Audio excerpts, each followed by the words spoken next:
This morning, approximately 10:15, we had a very serious fire a few blocks from this firehouse that we're in today. If it wasn't for the actions of the members here of Engine 66, Ladder 61, and the EMS crew that are with us, we could have lost the whole family today. The guys did a great job in getting into the apartment that had a heavy fire condition and pulling 5 people out of that apartment. I'm going to pass this off to Captain Conroy of 61 Truck, and he can give you a little more details. Captain, say your first and last name.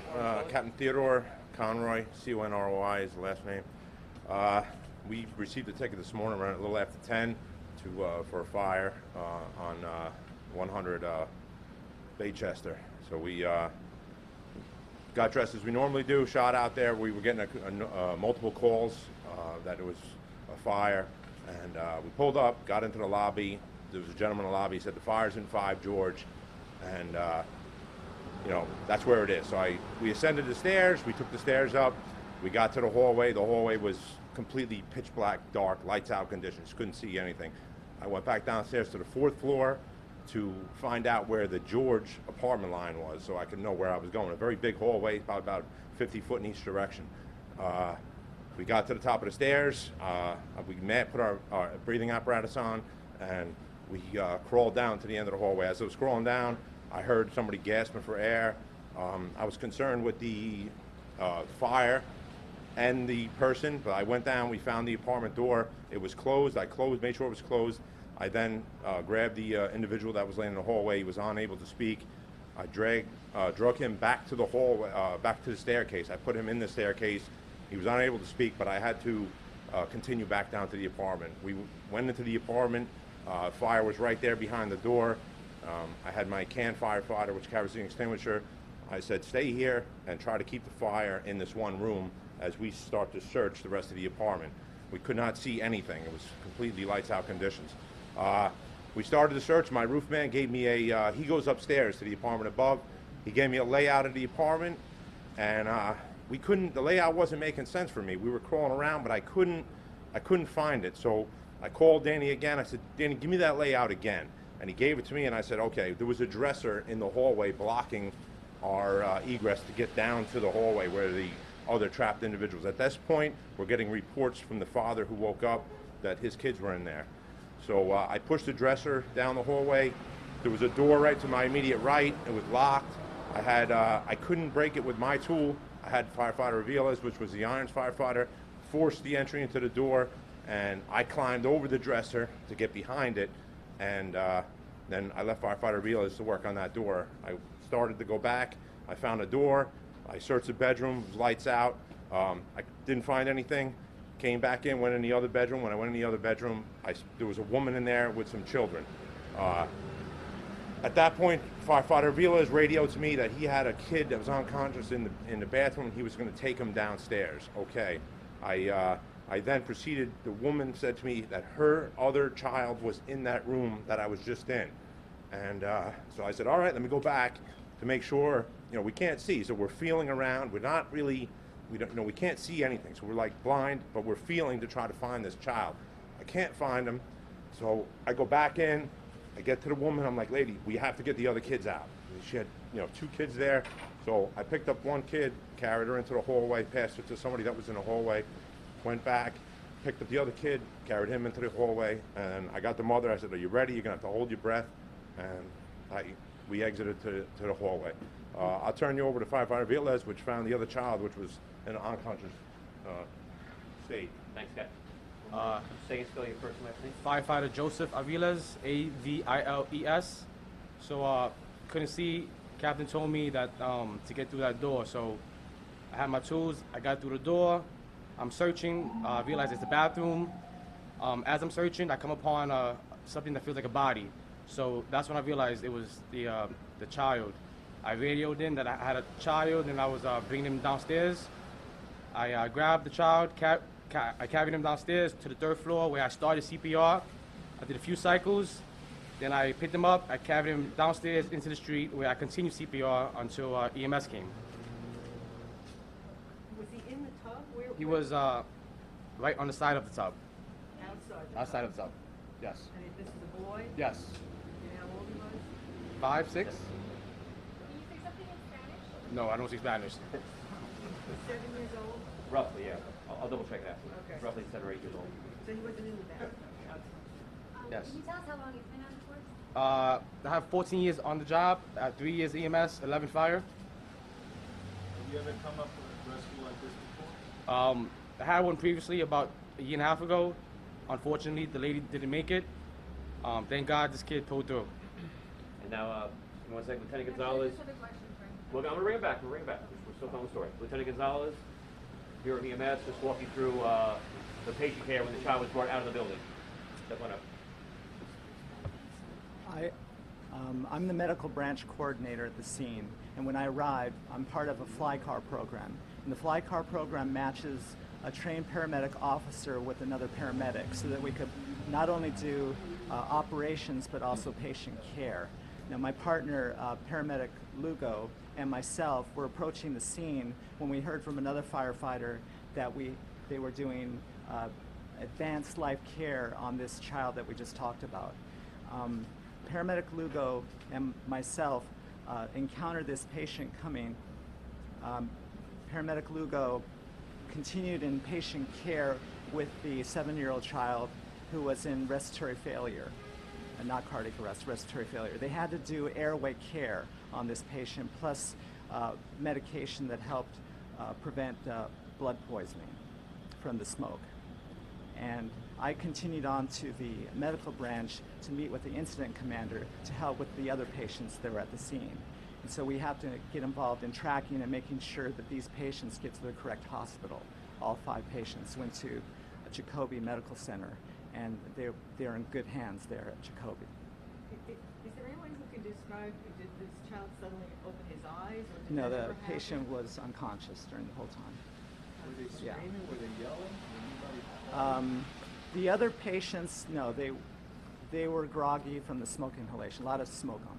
Captain Conroy, can you talk about just your interaction with the folks that were coming out of the building? The people, like, not that were in the fire department, the regular civilians were excited. Like I said, the one gentleman that would confirm where the fire was, he was calm, knew where it was. The people on the 4th floor, everybody's excited because there's a lot of smoke and not everybody knew where it was coming from or if it's contained. Do I have to leave? Is it on the 4th floor? Is it on the 5th floor? Like, if you happen to live in, 6 Mary, they don't know if it's going to be, is it next to them? Is it downstairs? Is it coming to them? None of the victims, the mother and the 2 children that I found in the back bedroom were calm, and they weren't. The mother was screaming for me to go find the other kid, which she knew was missing. But other than that, she was not overly excited. Captain, you did all this rescue with not being able to see in front of you? No, you can't. From the second we went into the hallway from the stairway, that was the last we saw. Could you address, you really could have, the whole family could have got wiped out, but the fact that this dresser was in the way really sounds like it. Well, it's part of like what we see a lot when you're in an apartment. People have a lot of things, and there's not always a place to put it. There was a bedroom set up in the living room, so they were obviously maybe had some extended family or more. They had more, maybe not a big enough apartment for what they had, but people make do. And the dresser was, for a person without all our stuff. Like if I was like this, I could shimmy through there in daylight conditions, but when I come across with my mask and everything, I can't, and I was on my hands and knees. Like, we're never standing up, we're always crawling on our hands and knees. So when I felt that, it didn't feel like a wall or a hallway, it just felt like, maybe closet or, maybe a place where you put like dishes or something like that, a shelf unit on the wall. So I passed it initially with Firefighter Realists, and we ended up in the living room, which was set up as a bedroom, but then we came back. And then that's when I called again to get a layout because, our roof firefighter's upstairs. It's clear he's in the same apartment. Usually, the apartments are stacked on top of each other, so they're the same. And he gave me the layout again, so I could get my bearings in the dark and say, all right, well, I got to trust something. I'm missing something, so I have to trust that he's telling me to, exactly. And that's when I was able to push the dresser in, and that's when I was okay. There's a hallway here. We pushed the dresser in. He was able to work on that door, and I climbed over the dresser because at that point, the dresser was down in the hallway, so there was no. And what's the time frame from the time you find the father outside in the hallway to the time you had to move him, and then you go in and you get the last person out? Are we talking 10 minutes, 5 minutes? To tell you the truth, it's hard to do time when there's so many things going on. Like, in other words, it's not like I have to just go get the father out and call it a day. I got to go get the father out, but we still have a job. We still have a fire that we don't know where it is. We still maybe have more victims. So I'm in. I have to find the fire. We have to contain the fire because we can't just, our suits are not fire suits where they protect us. But if we get past the fire and now the fire comes out, we have no way out. So we have to make sure we can contain the fire. At some point, at least we have a person stationed there to radio us the conditions of the fire so that we can start to go search. And everything's slow, and you're doing everything by feel. So just imagine walking around your house by feel, but not even your house, your neighbor's house that you've never been in. So now you don't know, like you know where your bathroom is, your bedroom, your living room, you know you got your dresser there. I don't know what these people have. I have to make a mental picture as I'm crawling down the hallway. Yes. Questions? Anybody else? Yeah, I'm fairly sure that over your career, every fire has been different, the elements are different, situations are different. Just what you saw this morning and being a part of your team, what are you taking away from this first What I took away from it is high-rise building fires are different. I came from a neighborhood that doesn't really have high-rise buildings, and the hallway was very big, very vast. Like I was crawling down the hallway, and it felt like I was never coming to an end. Like I was crawling, I knew that it was long, but we're crawling on our hands and knees because we don't know. So I crawled, and that it was. You always tell you too that when you find a person, that's your job's not over. There may be more, and this one was different than other ones that I was involved in where we kept finding people, and one was here, one was there, more people in the back, and at some point I had to try to gain control of how many we had and how many. There was 5 reported, and I ended up calling Joe to try to find out how many he had. I didn't know if he had 2, 1. It's a little chaotic at that point with all those many victims. If I would have came in and found one guy in the hallway and took him out and we put the fire out, I think it would have felt smoother. This one was a little more chaotic because the more we kept looking and the more everything wasn't going as well as planned. anything you would do different? I don't think so. I feel the fire went very well, and I feel all the guys did a great job, from Danny upstairs on the roof giving me my layout to Joe being able to force a door and being able to take that person down to the 3rd floor and do CPR. I mean, it can make the difference. Sometimes fires don't end up in your favor. How does it feel when you're standing here right now, a family of 5, 3 children, and they're all blind? I think it's what most firemen come to work for. I'm sure we all hope that we're never used, but when we are, and we can have an outcome like that, that's the best way to go. Are you a parent? I am. How does it make you feel as a parent? I actually didn't even think about that. Do they know the cause of the fire yet? Under investigation, fire marshal. Okay. And how many, actually, of all of you, this is the whole group, you know the count? This is all firefighters from both companies here. We have the chiefs on scene. We have EMS personnel. We have everybody here was at That's like this a incident. dozen and a half. And Anybody else? ages Just one more of the question. As far as the victims are concerned, what did they do right? Did you think people at home can learn from this if they're in a similar situation? One thing that the father did right, I believe, is he shut the door, and the bedroom doors were closed. Always sleep with your bedroom doors closed.